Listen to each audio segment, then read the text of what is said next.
चांगल्या पावसामुळे धरणांच्या पाणीसाठ्यात मोठ्या प्रमाणात वाढ। राज्यातील सर्व प्रमुख धरणातील पाणीसाठा 91.42%. मराठवाडा आणि विदर्भात जोरदार पावसाची शक्यता। हवामान खात्याकडून पावसाचा येलो अलर्ट जारी। खडकवासला धरणातून मुठा नदीपात्रात विसर्ग। पाण्याचा विसर्ग 11,000 वरून 16,000 क्युसेक वेगाने वाढवला। 8 राज्यांमध्ये मुसळधार पावसाचा इशारा। मध्य महाराष्ट्र, गुजरातसह राजस्थानला अतिवृष्टीचा हवामान खात्याचा अंदाज।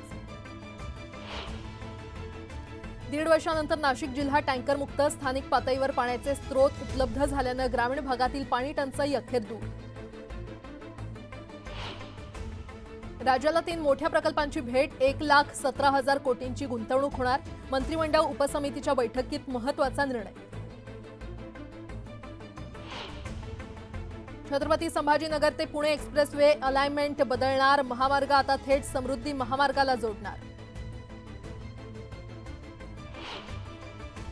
कोकण रेल्वे स्थानकांवर आता आरपीएफ जवानांचा वॉच। सुरक्षित प्रवासाच्या दृष्टीने रेल्वे स्थानकांवर उपाययोजना।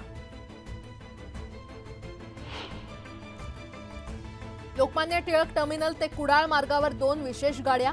कुडाळ विशेष गाडीला अतिरिक्त थांबा। कोकण रेल्वेचा महत्त्वाचा निर्णय। केंद्र सरकार 35 रुपये किलोने कांदा विकणार। वाढत्या दरावर नियंत्रण ठेवण्यासाठी निर्णय।